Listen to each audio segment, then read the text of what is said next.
একবার হযরত মুহাম্মদ মুস্তাফা সাল্লাল্লাহু আলাইহি ওয়াসাল্লাম একা একা বসে অঝরে কান্না করছিলেন। হযরত আলী রাদিয়াল্লাহু তাআলা আনহু যখন মহানবী সাল্লাল্লাহু আলাইহি ওয়াসাল্লামের কাছে উপস্থিত হলেন, তখন তাকে এভাবে কাঁদতে দেখে হযরত আলী রাদিয়াল্লাহু তাআলা আনহু আরজ করতে লাগলেন, আমি আপনার জন্য উৎসর্গিত হই। ইয়া রাসূলুল্লাহ সাল্লাল্লাহু আলাইহি ওয়াসাল্লাম, আপনি এভাবে কান্না করছেন কেন? মহানবী সাল্লাল্লাহু আলাইহি ওয়াসাল্লাম উত্তরে বললেন, হে আলী, যখন শবে মেরাজের রাতে আমি জাহান্নামের পাশ দিয়ে যাচ্ছিলাম, তখন দেখলাম আমার উম্মতের 10 জন গুনাহগার নারীকে ফেরেশতারা জাহান্নামের মাঝখানে দাঁড় করিয়ে বিভিন্ন রকমের কষ্টদায়ক শাস্তি দিচ্ছে। গুনাহগার নারীরা দোজখের ভয়াবহ আযাবের কারণে যত বেশি চিৎকার ও আর্তনাদ করছিল, ফেরেশতারা তাদের ওপর তত বেশি আযাব চাপিয়ে দিচ্ছিল। সুতরাং হে আলী, সেই সময় থেকে যখন আমি আমার উম্মতের এই 10 জন গুনাহগার নারীকে এমন ভয়াবহ শাস্তির মধ্যে দেখেছি, তখন থেকেই আমি জাহান্নামের সেই কষ্টদায়ক আযাবের তীব্রতা ও ভয়ের কারণে আমার উম্মতের সেই 10 জন গুনাহগার নারীর জন্য কান্না করছি। তখন হযরত আলী রাদিয়াল্লাহু তাআলা আনহু মহানবী সাল্লাল্লাহু আলাইহি ওয়াসাল্লামের দরবারে আরজ করলেন, ইয়া রাসূলুল্লাহ সাল্লাল্লাহু আলাইহি ওয়াসাল্লাম, তাদের শাস্তির আসল কারণ কি ছিল? এই 10 জন গুনাহগার নারী দুনিয়াতে এমন কি গুনাহ করেছিল যার কারণে জাহান্নামের ভেতরে তাদের এমন ভয়ঙ্কর শাস্তি দেওয়া হচ্ছে? এর উত্তরে মহানবী সাল্লাল্লাহু আলাইহি ওয়াসাল্লাম বললেন, প্রথম নারী। হে আলী, যখন আমি জাহান্নামের ভিতরে প্রথম নারীকে দেখলাম, ফেরেশতারা তার চুল ধরে জাহান্নামে ঝুলিয়ে রেখেছিল এবং সেই নারীর মগজ যেন চুলার হাড়ির মতো উত্তপ্ত হয়ে টকবক করছিল। যখন আমি ফেরেশতাদেরকে জিজ্ঞাসা করলাম, এই গুনাহগার নারীকে চুল ধরে জাহান্নামের মাঝখানে কেন ঝুলিয়ে রাখা হয়েছে? ফেরেশতারা উত্তর দিল, ইয়া রাসূলুল্লাহ সাল্লাল্লাহু আলাইহি ওয়াসাল্লাম, এই নারী আপনার উম্মতের সেই গুনাহগার নারী যে গায়রে মাহরাম পুরুষদের দৃষ্টি আকর্ষণ করার জন্য নিজের মাথাকে ঢেকে রাখত না এবং ওড়না ব্যবহার করত না, আর সে গায়রে মাহরাম পুরুষদের থেকে তার চুল গোপন করত না। এই কারণেই এই নারীকে তার চুল ধরে জাহান্নামের কষ্টদায়ক আগুনের মধ্যে ঝুলিয়ে রাখা হয়েছে। দ্বিতীয় নারী। এরপর নবীজি সাল্লাল্লাহু আলাইহি ওয়াসাল্লাম দ্বিতীয় নারীর অবস্থা বর্ণনা করলেন। তিনি বললেন, হে আলী, যখন আমি দ্বিতীয় নারীকে দেখলাম, তখন ফেরেশতারা সেই নারীর জিহ্বায় লোহার শিকল পরিয়ে তাকেও জাহান্নামের মাঝখানে ঝুলিয়ে রেখেছিল এবং ফেরেশতারা একটানা সেই নারীর মুখে জাহান্নামের উত্তপ্ত ও ফুটন্ত পানি ঢালছিল। যখন আমি ফেরেশতাদেরকে জিজ্ঞেস করলাম, হে ফেরেশতারা, এর জিহ্বায় শিকল পরিয়ে জাহান্নামের মাঝখানে কেন ঝুলিয়ে রাখা হয়েছে?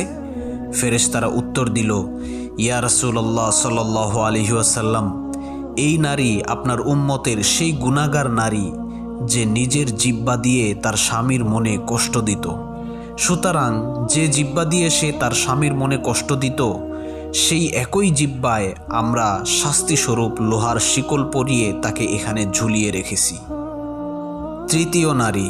মহানবী সাল্লাল্লাহু আলাইহি ওয়াসাল্লাম বললেন, যখন আমি তৃতীয় গুনাহগার নারীকে দেখলাম, সে তার স্তনগুলোর সাথে শিকল দিয়ে বাঁধা ছিল এবং এই নারী জাহান্নামের কষ্টদায়ক শাস্তির কারণে উচ্চ স্বরে চিৎকার ও আর্তনাদ করে তার গুনাহের ক্ষমা চাইছিল।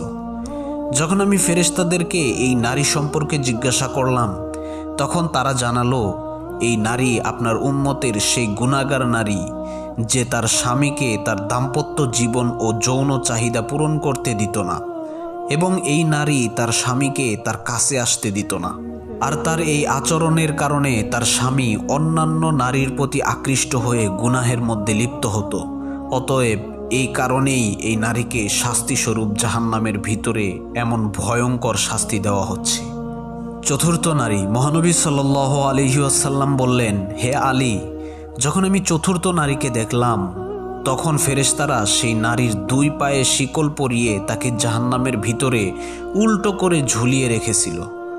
যখন আমি ফেরেশতাদেরকে এই নারী সম্পর্কে জিজ্ঞাসা করলাম, তখন তারা উত্তর দিল, ইয়া রাসূলুল্লাহ সাল্লাল্লাহু আলাইহি ওয়াসাল্লাম, এই নারী আপনার উম্মতের সেই গুনাহগার নারী যে স্বামীর অনুমতি ছাড়া ঘর থেকে বের হতো। সুতরাং এই নারী স্বামীর অনুমতি ছাড়া তার ঘর থেকে বের হতো বলে আমরা তার 2 পায়ে শিকল পরিয়ে তাকে জাহান্নামের ভিতরে ঝুলিয়ে রেখেছি এবং তার উপর এই ভয়াবহ শাস্তি হচ্ছে। 5ম নারী। এরপর মহানবী সাল্লাল্লাহু আলাইহি ওয়াসাল্লাম বললেন, যখন আমি 5ম গুনাহগার নারীকে দেখলাম, সেই নারী নিজের নখ দিয়ে নিজের চেহারার মাংস ছিঁড়ে ছিঁড়ে ফেলছিল। তখন আমি ফেরেশতাদেরকে জিজ্ঞাসা করলাম, এই নারীকে এই শাস্তি কেন দেওয়া হচ্ছে?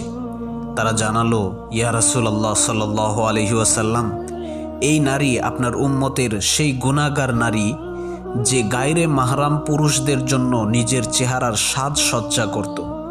যে নারীরা তাদের স্বামী ছাড়া গায়রে মাহরাম অর্থাৎ অন্য পুরুষদের খুশি করার জন্য সাজসজ্জা করত, এখন এই নারী শাস্তিস্বরূপ নিজের চেহারার মাংস ছিঁড়ে ছিঁড়ে ফেলে দিচ্ছে। 6ষ্ঠ নারী। এরপর মহানবী সাল্লাল্লাহু আলাইহি ওয়াসাল্লাম বললেন, যখন আমি 6ষ্ঠ গুনাহগার নারীটিকে দেখলাম যে ফেরেশতারা তার 2টি চোখ উপড়ে নিয়ে তাকে অন্ধ বানিয়ে দিচ্ছে, 2টি কান কেটে তাকে বধির বানিয়ে দিচ্ছে এবং জিহ্বা কেটে তাকে বোবা বানিয়ে দিয়েছে এবং জাহান্নামের আগুনের তীব্রতার কারণে সেই নারীর মগজ গলে মাথার চামড়া ভেদ করে বাইরে বেরিয়ে আসছিল। তখন ফেরেশতারা আমাকে এই নারী সম্পর্কে জানালো, ইয়া রাসূলুল্লাহ সাল্লাল্লাহু আলাইহি ওয়াসাল্লাম, এই নারী আপনার উম্মতের সেই গুনাহগার নারী যে হারামের সন্তানকে অর্থাৎ অবৈধ সন্তানকে প্রথমে তার স্বামীর নামিয়ে চালিয়ে দিত। এই কারণেই এই নারীকে জাহান্নামের ভিতরে এমন ভয়াবহ শাস্তি দেওয়া হচ্ছে। 7ম নারী। মহানবী সাল্লাল্লাহু আলাইহি ওয়াসাল্লাম বললেন, যখন আমি জাহান্নামের ভেতরে 7ম গুনাহগার নারীকে দেখলাম, ফেরেশতারা তাকে আগুন দিয়ে তৈরি তলোয়ার দিয়ে কাপড়ের মতো করে কাটছিল এবং সেই নারীর দেহকে কাপড়ের মতো করে কেটে টুকরো টুকরো করছিল এবং তারপর সেই নারীর দেহের টুকরোগুলোকে জাহান্নামের ভয়াবহ আগুনের মধ্যে ফেলে দিচ্ছিল। তখন আমি ফেরেশতাদের জিজ্ঞাসা করলাম, এই নারী এমন কি গুনাহ করেছে যার কারণে একে এমন ভয়াবহ শাস্তি দেওয়া হচ্ছে? ফেরেশতারা উত্তর দিল, ইয়া রাসূলুল্লাহ সাল্লাল্লাহু আলাইহি ওয়াসাল্লাম, এই নারী সেই গুনাহগার নারী যে গায়রে মাহরাম পুরুষদের জন্য নিজের শরীরকে পেশ করত। যেহেতু এই নারী গায়রে মাহরাম পুরুষদের জন্য তার শরীরকে পেশ করত, এই কারণে ফেরেশতারা তার শরীর কেটে কেটে টুকরো টুকরো করে জাহান্নামের আগুনে ফেলে দিচ্ছে। 8ম নারী। এরপর নবী করিম সাল্লাল্লাহু আলাইহি ওয়াসাল্লাম বললেন, যখন আমি আমার উম্মতের 8ম গুনাহগার নারীকে দেখলাম, তখন ফেরেশতারা জোর করে জাহান্নামের লোহার কয়লা খাদ্য হিসেবে সেই নারীর মুখে প্রবেশ করাচ্ছিল, যার কারণে সেই নারীর পেট এবং নারী ভুঁড়ি গলে বাইরে বেরিয়ে আসছিল এবং তারপর ফেরেশতারা সেই নারীকে তার পেট থেকে বেরিয়ে আসা মাংস এবং নারী ভুঁড়ি খাওয়াচ্ছিল। আমার জিজ্ঞাসা করার পর ফেরেশতারা আমাকে জানালো, এই নারী আপনার উম্মতের সেই গুনাহগার নারী যে নিষ্পাপ মেয়েদেরকে নির্লজ্জতা ও জিনার দিকে ঠেলে দিত এবং পরে সেই মেয়েদের জিনার মাধ্যমে উপার্জিত অর্থ খেত। এই কারণেই এমন নারীকে জাহান্নামের ভেতরে এমন ভয়াবহ শাস্তি দেওয়া হচ্ছে যে তার ওই পেট থেকে বেরিয়ে আসা মাংস এবং নারী ভুঁড়ি তাকেই খাওয়ানো হচ্ছে।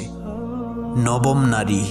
এরপর হযরত মুহাম্মদ মুস্তাফা সাল্লাল্লাহু আলাইহি ওয়াসাল্লাম বলেন, যখন আমি জাহান্নামের ভিতরে 9ম নারীকে দেখলাম, তখন তার মাথা ছিল শূকরের মতো এবং বাকি শরীর ছিল গাধার মতো এবং জাহান্নামের ফেরেশতারা সেই নারীকে একই সময়ে একটানা 1000 ধরনের আযাব দিচ্ছিল।